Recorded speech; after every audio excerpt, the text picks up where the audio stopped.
happens at all. We'll see how things play out in Somerset County and in New Jersey, but certainly I think it's a valuable topic because everyone that I've ever talked to about the issue, the research is kind of like pretty obvious that it would be helpful for kids, right, and a positive thing for kids. So that doesn't mean that it can happen easily, we know that, and we want to do what's best for kids. We want to do what's best for our own kids and our own households. It doesn't mean that we can always do it, right? So we have to see what's doable. Sure. So when I was asking, I asked him to talk about the busing before, a lot of people are saying, well, why haven't you talked about it before? We've been saying this for years, the parents, so we're writing to the Board of Ed for years, saying, why don't you look at this issue? One of the things that is different now than it was a few years ago is that our bus provider is not doing it as many districts. Our bus provider is only doing our districts. So when we talked about it a number of years ago, it would have required, it would have required changing all our bus routes and costing a lot more money. So now that might be different. We don't know, but now it might be a completely different situation. So I know that question is one that we've gotten a lot. So I just wanted to say that. It's going to be more expensive Well, we don't know that for sure. because you're compressing the start time, and you're not going to be able to get 3 routes. Well, we're not doing We're not doing anything yet. We're talking. And you're doing some 3s. Yeah, I mean, we're basically double tiered now, so. So anyway, a couple of the other questions. I understand that the question about finances. Over time, every year we try to do what we can to put money in reserves and have flexibility going forward. I don't disagree that basic needs should come first, and I think that if you look at the history of what we've done over the last 5 or 6 years, we've put millions and millions of dollars into all brand new HVAC systems. You mentioned sinks at the high school. That sounds like something that should be a maintenance item that we can take care of. I could talk to Drew about whatever that sink issue was about.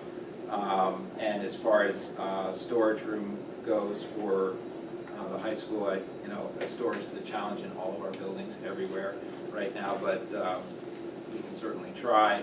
And then I appreciate the positive feedback on Genesis. Like I said, a lot of people have worked really hard to try to make the feedback positive feedback. And from what I've seen, it has been positively received by the people that are working with it on a daily basis, and a lot of positive support, or a lot of positive feedback about the support and the training that have gone along with the new system as well. People being responsive, picking up the phone, being willing to help on the vendor side of things, so I think that's positive in that regard too, and having good support with IT is always a challenge, and it seems like we've been getting really good support. That's positive. And the way we've tried to roll out some of the things that we wanted to try to roll out in the past that didn't go so well seem to be going better and faster, and so I'm actually encouraged that it'll probably be more efficient and more user-friendly as we have another year to work with it, and I think people will see more happening, especially kind of this time next year as we work to do the refresh on the new school year, try to make things a little bit more streamlined with respect to paperwork and forms on the computer. So I think it's been positive so far, so thanks for that feedback. Cafeteria?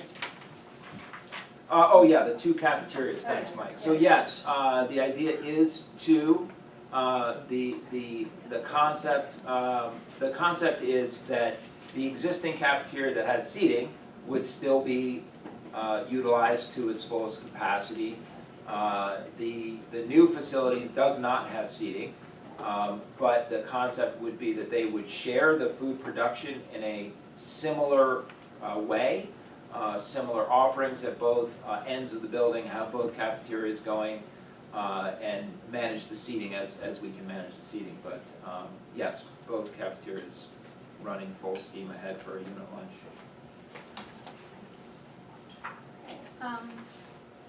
So we're up to approval of minutes. There's one item. Would someone like to make a motion? Linda, Mary Ray. Anyone have questions or comments about the minutes? Can we have a roll call, please? Mr. Byrne? Yes? Ms. Schaefer? Yes. Mrs. Gray? Yes. Savage, Yes. Mrs. White, Yes. Mrs. Richmond, I'm abstaining, I wasn't here at last meeting. Mrs. Corn, Yes. Mrs. Woodard, Yes. Mrs. McCool, Yes. Madam President. Up to Finance Committee, there's 28 items. Someone else make a motion. John White, and someone else make a motion. Suzanne. Do you want to go through the items that are? Do you want to do the report from July or? Okay, go ahead, do the report. Okay. So finance met in July 17th, and the first thing we discussed was Joe Colombo from Arthur Gallagher came in and informed us that there were three legislative mandates passed by New Jersey State regarding health benefits. Number one was coverage of 3D mammographies. Number two was acceptance of donated human breast milk. And number three was out-of-network transparency. Arthur Gallagher recommended that the BOE implement all three mandates, and Mr. McLaughlin drafted a resolution that we voted on last meeting about those, that we would implement those. The lacrosse wall update that's going to be built at Ridge High School next to the track and the bleachers. The Lacrosse Boosters Club is meeting with their contractor and preparing to raise funds to start the project in mid-October to complete by early mid-November. The Ridge Sports Foundation paver project was originally discussed as putting in engraved bricks in front of the wellness center. Anthony Bispo, the director of facilities here, suggested that possibly putting the bricks along the path from the steps down to the walkway between right in front of the snack shack to the bleachers might be a better spot, but the Ridge Sports Foundation did not like that idea. So we're back to in front of the wellness center, so that is being discussed again about how to potentially do that project, but also address the drainage issues in that location. The Oak Street Playground project was, I think, as of now, things have been delivered, but construction has not started, but the idea was that it would be completed prior to opening school. There was a discussion of the Ridge High School addition. Most of that's been covered tonight, but generally there was a discussion about the food production capacity for the new cafeteria, and Aramark, our food service provider, was tasked with confirming the capacity for food production. Mr. Markarian noted that 20% of students rarely or never buy lunch, and also explained that he was asking the cafeteria designer to focus on student movement throughout the new cafeteria for serving purposes. To alleviate potential congestion, lunch pre-sales and pickup were discussed with Aramark, and Aramark indicated that we may be able to trial or pilot a pre-ordering system before the construction. The goal is to be out to bid for the construction project in October and be ready to start in summer 2020. The kitchen design schematics, which we already saw, were available August 5th. The full design for the entire space, which we saw was available August 15th. And we talked about financing the project, which Mr. McLaughlin provided an update on tonight. As far as the summer construction projects, the WAMS HVAC project at the time was being undertaken, but now substantially complete. As Mr.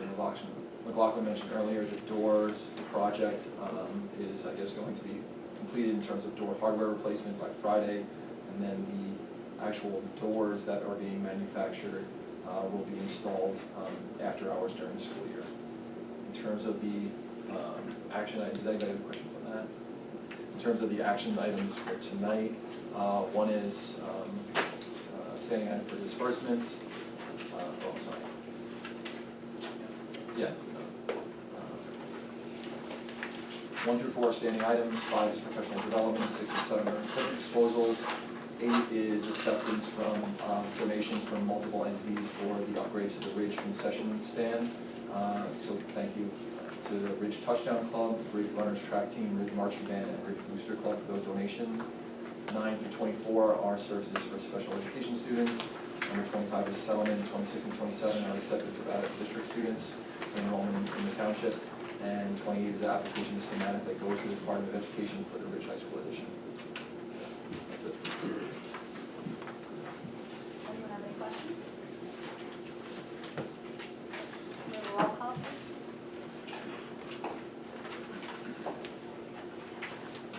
Mr. Byrne? Yes? Ms. Schaefer? Yes. Mrs. Gray? Yes. Mr. Salmon? Yes. Mrs. White? Yes. Mrs. Richmond? Yes. Mrs. Corn? Yes. Mrs. Woolridge? Yeah. Mrs. Freeman? Yes. Madam President? We're up to personnel, there are 48 items, you have an addendum. It's different than the addendum that was at your pile when you got here, we updated it again. Someone like to make a motion for items 1 to 48, Jen Corn and Tim? Does anyone have any questions about those items? Personnel committee has not had a meeting since the last board meeting, so I don't have a report. So we'll have a roll call. Mr. Byrne? Yes? Ms. Schaefer? Yes. Mrs. Gray? Mr. Salmon? Yes. Mrs. White? Yes. Mrs. Richmond? Yes. Mrs. Corn? Yes. Mrs. Woolridge? Yeah. Mrs. Freeman? Yes. Madam President? We're up to the policy committee. There's one item, would someone like to make a motion for that? Linda and Jen White. Policy, we have anything? No. Okay, so we just need a roll call for that item. Mr. Byrne? Yes? Ms. Schaefer? Yes. Mrs. Gray? Yes. Mr. Salmon? Yes. Mrs. White? Yes. Mrs. Richmond? Yeah. Mrs. Corn? Yes. Mrs. Woolridge? Yeah. Mrs. Freeman? Yes. Madam President? Up to the curriculum committee. No report, haven't. Advocacy committee hasn't met. SEL committee. I have a report from July. I was in here last month. I want to thank Mrs. Gray for reporting out on the freshman orientation for me, which will be taking place Wednesday, I believe. So lots of fun new activities planned for them. Can't wait to hear about the feedback from that day. A lot of exciting things.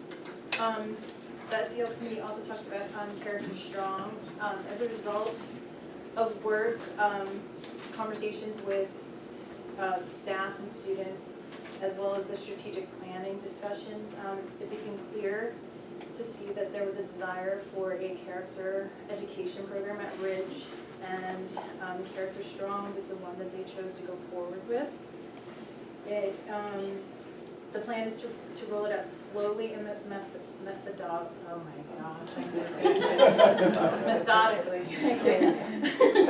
to chip away at the negative culture. All grade levels at Ridge will be exposed to this Character Strong curriculum and be participating throughout the year. Character Strong has direct links to Excel, which has been a goal of the counseling director and department. As a school-wide, SEL helps students excel academically, build stronger relationships, and lead to happier, healthier, and more fulfilling lives. We talked a little bit about ASCA being the national model alignment and a conference. Mrs. Smith and Ms. Sutton attended the national conference in Boston. There were approximately 3,600 school counselor professionals attending the 4-day conference. There's a lot of information that was shared, a lot of ideas and networking opportunities, and we'll be hearing more about that as we go forward. The counseling department has been working hard to also make the community more aware of the wonderful steps that the district has been taking to make the counseling department even stronger and aligned with this national model. So there'll be a lot more things that you'll see throughout the year coming out of the counseling department. We talked a little bit about the Student Activities Advisor Handbook as well as the Coach's Handbook. Both books are in draft form. So it initially was talked about it at the personnel committee, but, and then we, with the kind of hope that the SEL committee would have, be able to weigh in a little bit. But neither committee really was able to look at it, it's still in its draft form. But just so that the public knows and the board knows, teachers have provided input, administrators also added input. Mr. Kraus reached out to a number of schools to review their handbooks. He did a lot of legwork on that. None have had as comprehensive of a handbook as the one we wanted to create. So the teams have basically had to start from scratch and are really working hard to make a very good, handbook for everybody to go forward with. There will be links to the district policies as they relate to the handbook. I know of at least one policy where there was sort of like contradictory ideas, so that they were trying to work some of those details out. And Mr. Shello is working hard to finalizing a coach's handbook, and Mr. Markarian was still reviewing that. There was a slight discussion about, the committee was asked to discuss asterisk type things for awards and acknowledgements that were in brochures and handouts, like the National Honor Societies and other kinds of things handed out at banquets, listing colleges and kind of goals, achievements, things like that, that were being used across the district for different things. It was brought to the SEL committee as it pertained to SEL and stress for students, and the administrators in the committee felt that for the most part, they don't want to take away any acknowledgements of student achievements. So the committee recognizes that students work very hard to achieve these accomplishments and supports allowing them to feel proud and continue to do that. As far as listing colleges, that may be the one area where people thought that could be looked at going forward in terms of providing like music brochures or banquet type things. And that's really up to, further discussion with the administrators on that. Our next meeting is scheduled for September 26th at 8 a.m. Does anybody have any questions? Anybody have any questions? Okay, thank you. I don't think we have any liaison reports. No. Okay. We're up to public comment on non-agenda items. If anyone has any comments or questions, now is the time. Elaine Daddario, 46 Dykeman Place. I just got the letter from Drew today about the delayed opening new times. And that's fine, it sounds good. But I'm not really sure why you changed it to a half hour earlier, especially if a delayed opening is to give you more time. Like, wouldn't it be, you'd want more time because maybe then if teachers can't get to here by 9:30, then are we gonna close the school for that day? Like, I don't understand the reasoning. Maybe there, I'm sure there's good reasoning because you always have facts that I don't know about. Maybe you can help me understand that. The busing with the start times, I don't know, just a consideration, I may be wrong. But if everybody else is on the higher end of the times, because I remember we had bus driver shortage and trying to split people and find buses. And I actually am personal friends with Hal Dunsavage before I even had kids. So I'm wondering if maybe that actually is a benefit to us because kids will already be in school in most other districts at 7:30.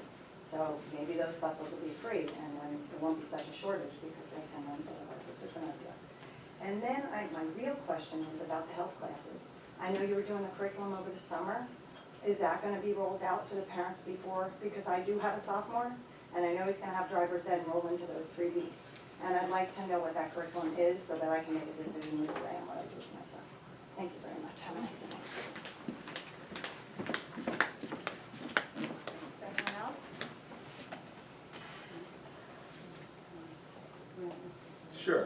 Sure, the delayed opening, so, for quite some time, probably as long as I've been here, on days that we have had a delayed opening, we have had the buses on a 2-hour delayed opening. So we announced that we're having a delayed opening. It's a 2-hour delayed opening on our bus route. So somebody that has a 6:30 pickup now has a 8:30 pickup. The issue at the schools is that having a bell schedule starting at 10 o'clock is not actually a 2-hour delay. So it creates a level of confusion with the staff, with the community. It raises questions as to, well, when do I have to be there? And how much time are kids sitting around waiting for classes to start if you set a bell schedule that starts at 10 when they've arrived to school on a 2-hour delay, and you're actually delaying buses for 2 hours and 20 minutes or 2 hours and 15, you're actually delaying your official start on classes by 2 hours and 20 minutes or 2 hours and 15 minutes. So this came up in a cabinet meeting probably in the spring, and the question was, can we just make it really be a 2-hour delay and keep everything on a 2-hour delay schedule and simplify things? And I said, I don't see a problem with it. So that's probably the letter that Mrs. Daddario is referring to point that out, that rather than being 10 o'clock, I guess it would be 9:35 is probably what It's your letter 10:05 is this class start time from 9, yeah, it's 9:35 now. 9:35. It's a half an hour early. It's a half an hour difference, right? So, and I think it was 9:45 would have been the start, and we were doing 10 o'clock. So a 2-hour delay is really 9:45, not 10 o'clock. So It was confusing. It Like was when my high school confusing. kids, oh, I don't have to be at school till 10, and my Wams kid, I'm like, wait a second, is the bus coming? Like, yeah, it's a like 2-hour now. delay. It meant a lot of us ended Yeah, up it was driving It kids was confusing. because they didn't Yeah. want to take the bus Exactly, because early they for, wanted and to sit there do for that 40 so minutes. early. Yeah. I know from living in the hills for most of my kids' high school years, no one took the bus if there was a delayed opening because they were gonna be there so early, they wanted that extra time at home.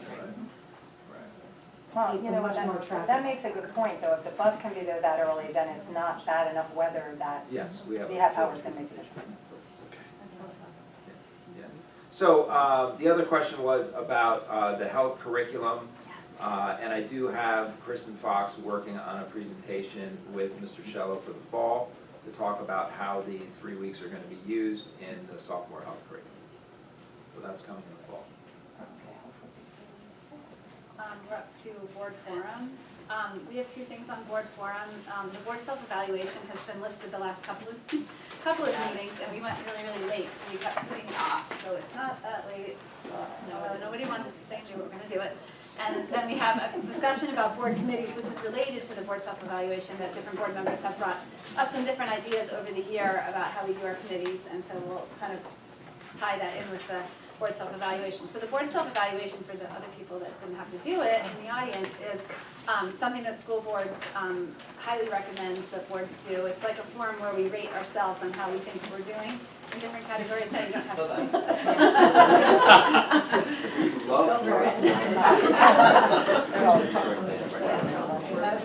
You want to hear how excellent we do? They could have waited too. Yeah. So the board self-evaluation, where we go through and we like rate how we think the board is doing as a whole and as individual board members, how we think we're doing on different categories. So there's a planning category, there's policy, there's, what else?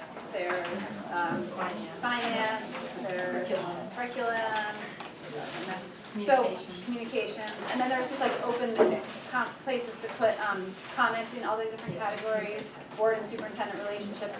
So the board has all read each other's comments and rankings at this point, so we're just gonna have a conversation about anything that stood out to anyone, any areas where they think the board should focus, like what your thoughts were when you read it, I guess. Some people have done this before many times, and some people have never filled this thing out before. I mean, I'll speak personally, I find it hard because the way that the form is set up, it says, like, how do you rate yourself, and then how do you rate the board as a whole? And we always laugh because everyone seems to rate themselves really well, and then they rate the whole board less. So somebody's deluded. So everyone thinks they're a good board member and doing everything right, but they have some, not necessarily a perfect opinion of the entire board. So I always find that really funny. But, anyway, anyone wanna jump in?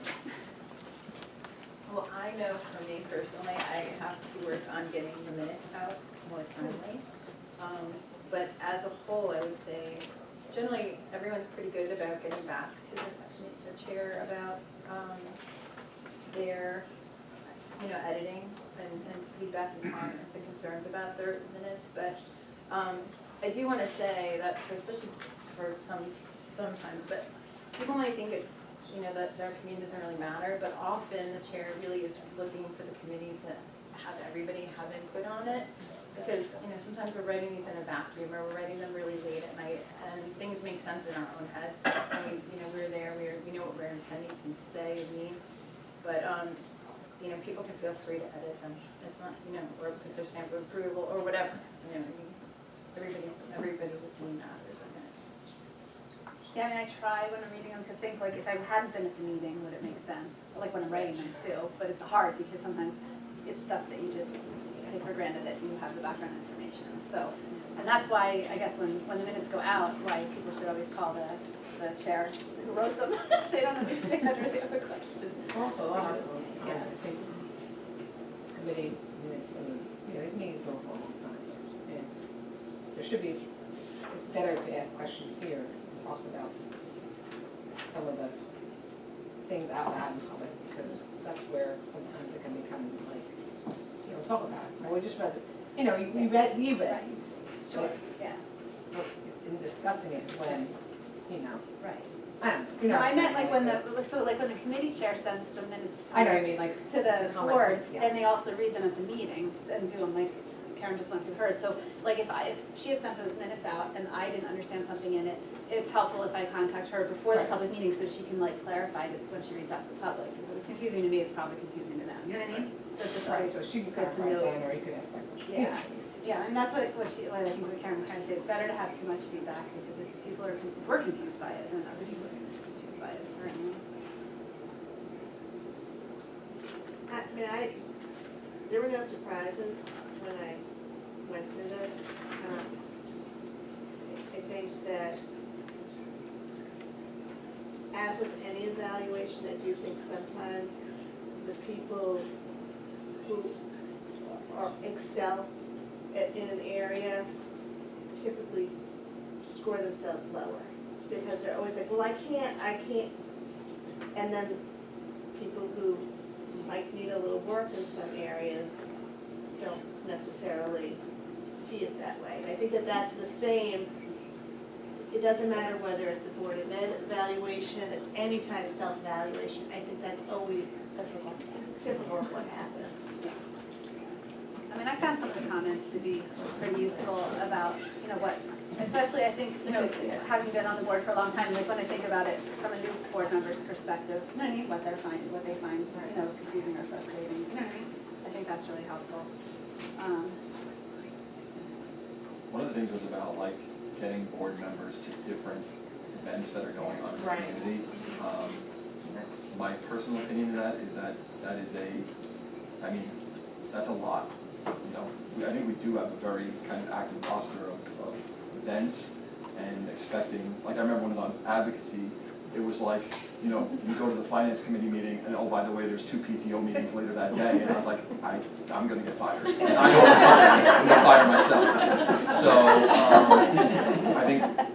I don't know how we wanna deal with that, but there's also some pressure because I think a lot of the things we come here and say like, this is a great event, everybody in the community should attend, but then I don't go to those. I mean, I'm, home, or doing something else.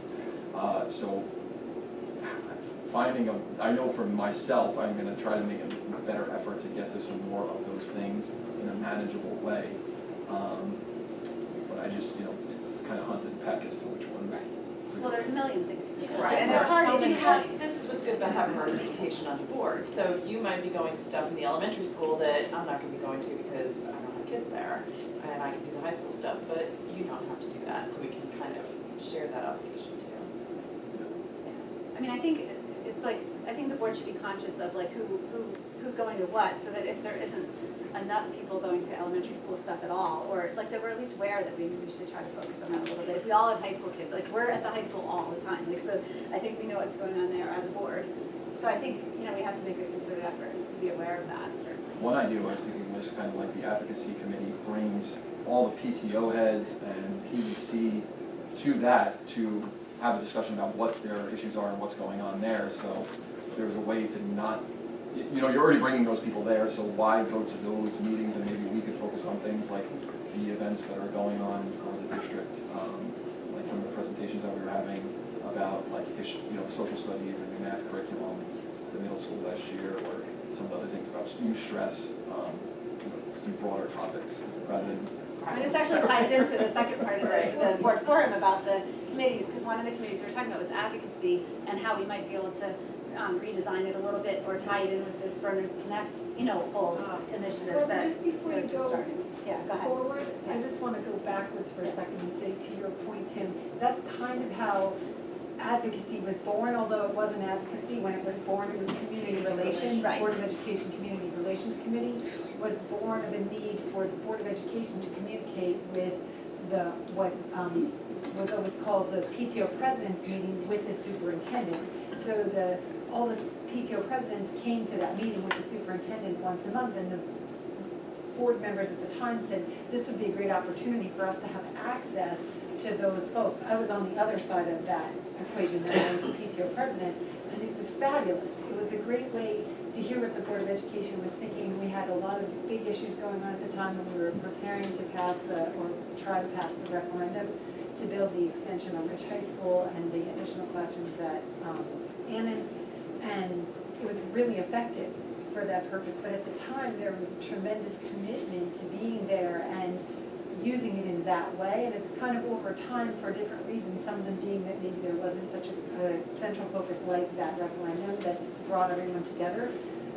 There wasn't Facebook back then. Right, so and there no one wasn't knows what's going on. Facebook, so there wasn't this, you know, sort of town crier means to sit down in front of the computer and get information out. You had to go out and find it out somewhere. So, enter a whole lot of other factors, social media being one of them. It's maybe not being used in the same way or as effectively as it was then. So, Ron? I would say though, one thing I think that in ties to what you were saying too is very good is that information is provided to each of us. It is there for us to seek, to find. So when we come to these meetings, we should have questions about what we've read, or a meeting that took place and the report that we've been provided beforehand.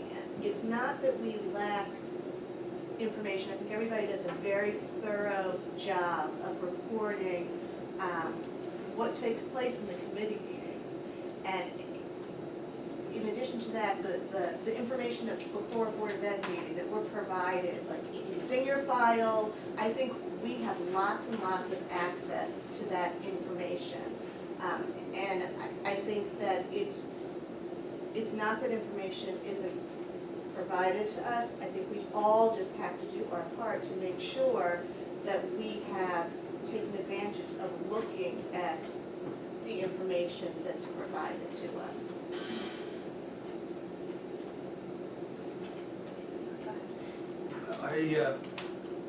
I didn't like this evaluation, and one of the reasons I didn't like it, because New Jersey school boards provided all the areas to comment on, and we were not allowed to comment ourselves with one another. We had to fill out the forms, and so when it came down to evaluating what's important and what's not, and some of these I didn't think were, but I said, gee, if we're not gonna have discussion as a group, I'm gonna put not important. And that's why my vote is not important. Because we really didn't discuss these items as a group. And, Isn't that the purpose That's of what this we're doing conversation right now. It's too late now, everybody's already voted. Oh, you mean filled it out? Well, I mean, we talked years ago, I think partly because we had this conversation at a different time about should we make our own evaluation form for ourselves and make up our own categories, which is a lot of work, and we could. And we probably have some of the same categories, you know, like curriculum and policy and stuff of what the board does, you know, and we thought, well, we'll just use their form because it already exists, and then I mean, people filled out, the board members wrote a lot of stuff. Comments. And that was all free, whatever you I need to wanted to write, explain so. why my Yeah. vote went Yeah. not important, Yeah. because without the group discussion, I said it wasn't important. Okay. So one thing is, in terms of committees that, like, I talked to a couple board members about, that I thought might be something worth discussing, is we have 6 committees now, we used to have 5. And so we're trying to spread board members out on all these committees, and obviously everyone's busy and trying to be, you know, getting to these committee meetings. We have alternates, so we have 4 board members on each committee, and we used to have 1 alternate, now we have 2, because people's schedules are busy, and sometimes the alternate can't come. So we're trying to rotate people to give them a chance to learn about committees they haven't been on. So I was thinking, like, what if we had 3 standing members for each committee, and then 2 people shared the 4th spot? And That's then in our there was policies, it alternates. says 3 or 4, I think on. Right, there's something, you pulled it up, right? Yeah, I think Yeah. it's just I mean, we can obviously Yeah. change our No more than regulations. 4. No more than 4 at a time. But if there was 2 people that took turns, then that would give 5 board Oh, a members chance. a chance to be on that committee. And so, because it's really hard, because some board members have never gotten a chance to be on certain committees ever. And I don't know with work schedules, whether some people could manage it every other time better than every time. But it might give them more flexibility and for people to learn about committees that haven't been on committee. I don't know. I think it also would add to the flexibility as you plan for a next committee, because when you have unpredictable events and people have, you know, people like Rhonda had to move away, and now you're trying to backfill Right. positions, it's. Things like finance though, like I've been in that situation where I've rotated through that a bunch of times. I've been asked to be the alternate, and I actually love it. I learned so much at finance, but it does make the conversation and consistency of information a little bit more challenging when Rod has to stop and explain it, and you have the same question that, you know, 3 of you already had. That, I think, I feel like it makes it a little bit tougher, but definitely there, I mean, I think that lends itself to certain committees more than others. And I think certain committees have had the alternates filling in a lot more than others. Yeah. It's just based on people's schedules. So there's some committees where the 4 people almost always go and we never call the alternates. And then there's other committees where a number of us have been rotating through the alternate spot. So I think it kind of depends. We had a couple of years where we had basically a constant need for a finance alternate. Yeah, yeah, right. Is there any discussion at all about moving these committee times to, I mean, you know, it would open up the pool of potential board members if all of the committee meetings weren't on morning slots. Because those of us who are trying not to get fired, dodging the bullets because we're here. I mean, for when I 6 first came on the board, a couple of committees met at 4 o'clock, which is also a bad time for a lot of people, but depending on your job situation, some people can get out early and get there by 4. and But if you also some can't. decrease the required membership from 4 to 3, you Right. serve on less committees, so that should all be that. Well, also the other problem too is that you have faculty or administrators That need to on be the there. meeting, and, you know, they have hours that Right. are I think if all of our covered. meetings were at night, it would just by de facto, we would have to have shorter or less meetings, because just logistically, we wouldn't cover as much, we'd have less detailed staff information. members coming Right, to them. yeah. I mean, I've talked to people that are on boards where everything's at night, and they Right. don't get into the kind of detail that we get into. Well, So it's a trade-off. I too. was used to night Yeah. meetings, because that's what we started with. And also a lot more discussion at the full board of what was discussed at the meetings. I think we need a lot more full discussion of what the committees are dealing with, so everyone on the board gets a chance to participate. And, I think we've lost something without the discussions, although we used to go home at 11 o'clock at night, we didn't go home at 8:30, so. We haven't gone home at 8:30. A very long time. The way we've done the timing, like, is the people who are on the committee kind of talk and see if the time works. I think certain committees, like advocacy, has always been on Monday mornings, because that's when the PTO President's Council always met. Right. And they're not gonna come at night to do their No. meeting, so that kind of had to be then, because that's when they met, so. Honestly, Especially I if you're don't dealing with know. elementary parents, and 8 of them. I think a lot of it also depends on Nick's schedule a lot too. I mean, the guy's here at 6:30 in the morning, wow, before 5:30, you know, I had to come in here till 11:30 several nights a week. That just seems unfair to him. If they're Things working around. people. I mean, I'm just suggesting as, you know, if one week one month something met at 8 AM, and the next month it met at 4 PM. There's nothing that says, like, our meetings here have to be consistent so the public can come. But those meetings are not open to the public, so they could be working around schedules. Very tough if you have a good job to come during the day.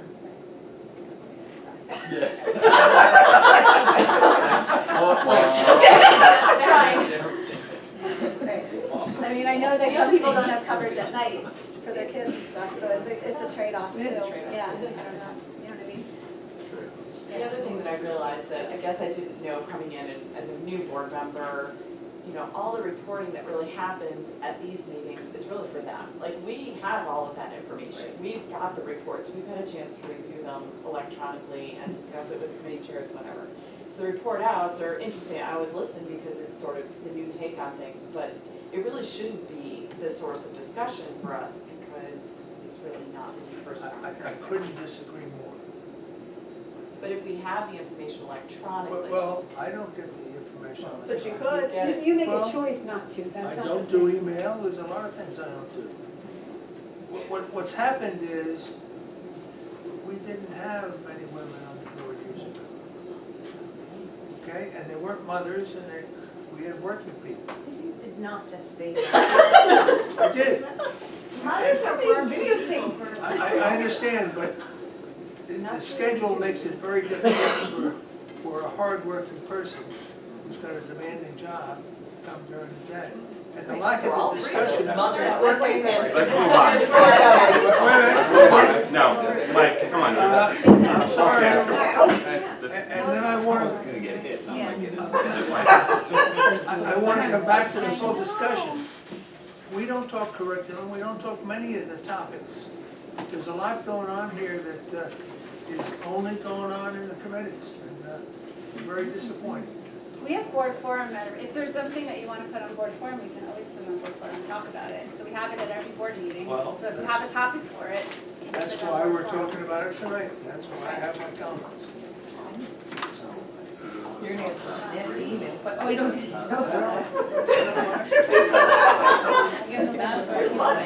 So do you guys, does anyone think that we should explore changing how we do committees with like rotating people, or do you think Are it's? you talking about for starting in September? No, in January. January. We have more time to talk about it, but is it something people are interested in thinking about? because we can talk more. We can talk more about it. Yeah. More people would be. Yeah. You know, some people- Actually, my mind is blown now. That's another point to be, Right. what Nick just said, that some people are on 3 and 4 committees. Right. Last year, you and I were on 4 committees just trying to cover, because we have some people who only choose to sit on 1 committee, and there's only so many board members that have to cover the spots on all these committees, so we could sort of revamp, repurpose advocacy in a new and more meaningful way that would obviously take away from some of the, routine monthly commitment. You mean that you wouldn't have to do it like as an often, just do like say. Or just make it so that it's meaningful when it meets. And then, That's true. by the same token, if we explore this idea of a 3 standing member committee with 2 regular but alternating, and I would propose that that be subject to some interpretation, maybe even a split on a year, to Karen's point. So maybe it's September to January, and then February to June, or whatever. You get what I'm saying? Just Well, and you if you're rearrange everything in January anyway, whenever new people start. Right, yeah. Right, Well, Budget. yeah. so, Right. Finance is the tough one. Right. I mean, it would give more flexibility to get people familiar with, like right now, if there's a brand new board member who has never sat on a committee, you're not gonna have them like chair finance, if they've never been on finance. Exactly. So it gives more opportunity for people to learn. But like, to learn about it first, you know what I mean? So that there's more options, and also to spread around the, more experienced board members, so that each committee has 1 or 2 more experienced people on it, because right now it's hard to do the committees. And we're also coming out of a year, like, we have a lot of extra meetings because of the strategic Yeah. plan. So I Yes. think that was also, this will be a bit of an easier First half of year. last year was a, yes, it was from September to Thanksgiving. it really was. Yeah. Amazing. Melanie's nodding. It was a tough one. On the risk negotiations. Yeah, and That was tough. I think your comment on the committees, I think I was only open one. So now I know you can argue with that a little bit, but, There's only one that you are willing to be on. well, there's only one they wanted to put me on. You were on advocacy. Okay, so, You just didn't count. Okay, yeah, we can send that to policy, because our policy does specifically talk about the number of members, and not in the policy itself, but in the regulations, so we should look at the regulations for Get it that. on the policy. Okay, all right, okay. Does anyone else have anything else for him? I have one agenda item. Okay. My daughter went to Europe with a friend at the middle of July, and her friend dropped off their daughter at a major university. She was a starting lacrosse varsity player. She was 21 years old. They dropped her off before they left for Europe. And 4 days into their trip, they got a telephone call that the girl committed suicide. She was 21 years old, and she was a starter on the lacrosse team. And this is a major school I'm talking about. And the concern that you mentioned before on the ad hoc committee about suicides and things, boy, you can't spend too much time on that because I can't spend enough time on it because it's a very serious problem. And this girl was a starter on the lacrosse team. She was a super athlete and almost one of the most popular kids in the school, and committed suicide. So it needs as much emphasis as we can put into it.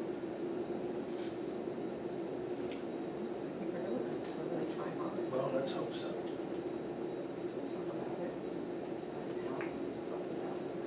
You know, we're really trying, and that's a terrible thing, but, you know, no matter what, you know, you're not insulated from this, no matter if you're captain across the most popular kid in school.